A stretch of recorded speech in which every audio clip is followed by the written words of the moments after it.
Hello friend, this is Neha and welcome back to my YouTube channel Neha study point. So friend, आज की इस video में हम सभी संविधान के बारे में पढ़ेंगे। संविधान, इससे देखिए हमारे सीटेट के एग्ज़ाम, टेट और केवीएस का जो एग्ज़ाम है, इन सभी एग्ज़ामों के लिए ये टॉपिक इम्पॉर्टेंट है और इससे क्वेश्चन भी पूछे जाते हैं। सो वीडियो को स्टार्ट करते हैं। संविधान संविधान एक वैधानिक दस्तावेज़ है। जो संविधान है एक वैधानिक दस्तावेज़ है जिसके द्वारा राज्यों का शासन संगठित होता है संगठित होता है। कुछ फिलोसफर ने डेफिनेशन भी दी है, तो एक फिलोसफर की डेफिनेशन को देखते हैं। मैं इसको ओरल बता रही हूँ। ओके, लास्की के अनुसार लास्की ने बोला था, नियमों का वह भाग संविधान कहलाता है जिसके द्वारा यह निर्धारित होता है कि ऐसे नियम किस प्रकार बनाए जाएं, किस प्रकार बदले जाएं और कौन उन्हें बनाए। देखिए आगे है, भारत का संविधान सबसे बड़ा और लिखित संविधान है। जो हमारा इंडिया है, इसका जो संविधान है वो सबसे बड़ा है और लिखित संविधान है। और एक बात और याद रखेंगे, भारत का संविधान जो है हमारा, वो कठोर और लचीला दोनों है। जो हमारे भारत का संविधान है वो कठोर लचीला दोनों है। कठोर संविधान और लचीला संविधान किसे कहते हैं, इस टॉपिक पर हम आगे डिस्कस करेंगे। देखिए भारत, इसको भी नोट करेंगे पॉइंट में। भारत में सबसे जो सर्वोच्च है वो संविधान है, अमेरिका में न्यायपालिका है और ब्रिटेन में संसद है। ठीक है, देखिए पूरे संविधान को अपने हाथों से श्री प्रेम बिहारी रायजादा ने लिखा था। जो संविधान को हमारे लिखा था, किसने लिखा था? श्री प्रेम बिहारी रायजादा ने लिखा था। सबसे नेक्स्ट पॉइंट है, सबसे छोटा संविधान जो है वो अमेरिका का है। कहाँ का है? सबसे छोटा संविधान अमेरिका का है। ओके, नेक्स्ट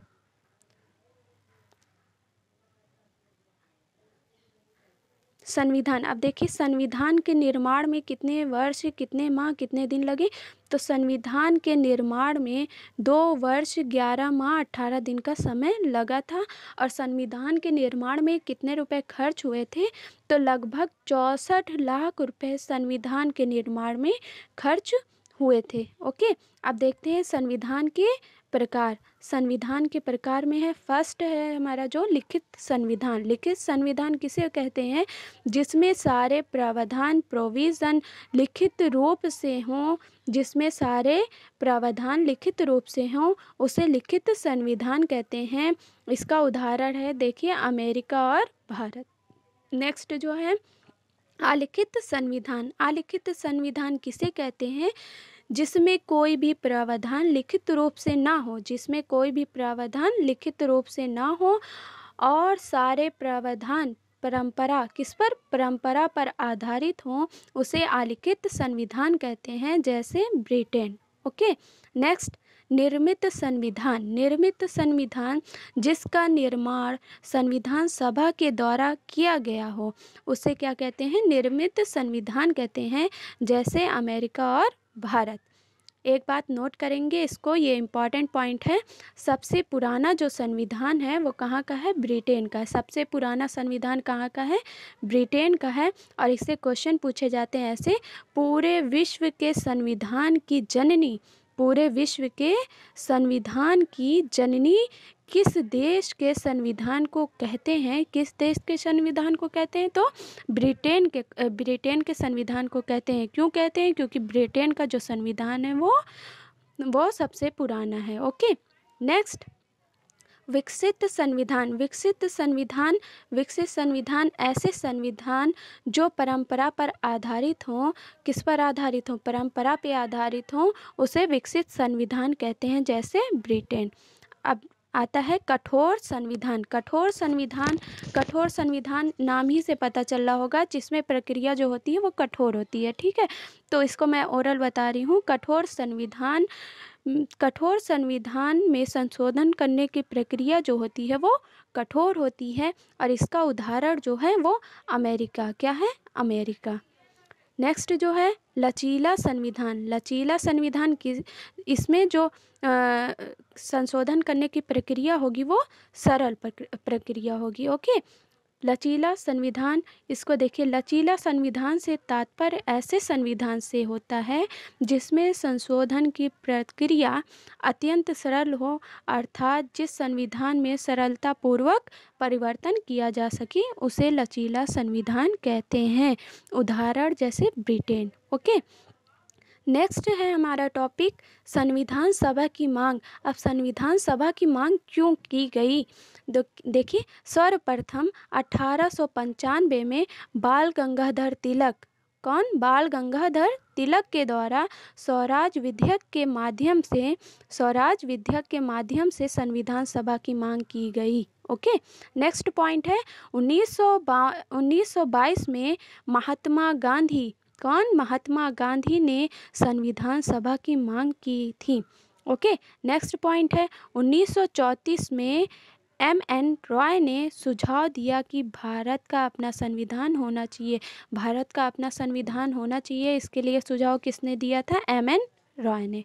ओके, नेक्स्ट, अब देखिए नेक्स्ट क्रिप्स प्रस्ताव, इसको मैं ओरल बता रही हूँ। क्रिप्स प्रस्ताव जो था, क्रिप्स मिशन 22 मार्च को 1942 में ब्रिटिश सरकार द्वारा भारत में भेजा गया था। यह एक मिशन था जिसका उद्देश्य द्वितीय विश्व युद्ध के समय अपने लिए भारत का पूर्ण सहयोग प्राप्त करना था। ओके, और देखिए अब मैं इसमें बता रही हूँ, जब भारतीयों ने मांग किया, किसकी मांग किया था? भारतीयों ने संविधान की मांग की थी। ओके, जब भारतीयों ने मांग किया तो अंग्रेज़ों ने कोई भी प्रतिक्रिया नहीं दिखाया और मांग को अनसुना कर दिया। जो भारतीयों इंडियन की मांग थी उसे अंग्रेज़ों ने अनसुना कर दिया। इसके बाद प्रारंभ होता है हमारा सेकेंड विश्व युद्ध। ये युद्ध कब से कब तक चला था? तो ये युद्ध चला था 1939 से 1945 तक। इस युद्ध में जो अध्यक्ष थे वो स्टैफोर्ड क्रिप्स थे। ओके, पॉइंट वाइज देखते हैं। सेकेंड विश्व युद्ध की समाप्ति के बाद भारतीयों को संविधान बनाने की अनुमति दी जाएगी। ये किसके तहत कहा गया था? तो क्रिप्स प्रस्ताव के अंदर ये सब पॉइंट को बोला गया था। देखिए, फिर संविधान बनाने के लिए संविधान सभा का गठन किया जाएगा। यदि भारतीयों के द्वारा बनाया गया संविधान ब्रिटिश सरकार को पसंद नहीं आया तो ब्रिटिश सरकार अपनी यथास्थिति बनाए रखेगा। नेक्स्ट पॉइंट है क्रिप्स प्रस्ताव को अस्वीकार करते हुए इसे दिवालिया बैंक या भविष्य की तिथि में भुनाने वाले चेक कहा। ओके, एक बार इस पॉइंट को फिर से देख लेते हैं। क्रिप्स प्रस्ताव को अस्वीकार करते हुए इसे दिवालिया बैंक या भविष्य की तिथि में भुनाने वाला चेक कहा था। ओके, नेक्स्ट जो है 1945 में वेबल योजना का गठन किया गया था। ओके फ्रेंड, सो ये थी हमारी आज की वीडियो अगर पसंद आई होगी तो वीडियो को लाइक कर दीजिएगा, चैनल को सब्सक्राइब कर दीजिएगा। नेक्स्ट टॉपिक को हम लोग पढ़ेंगे नेक्स्ट वीडियो में। तब तक के लिए बाय बाय, टेक केयर।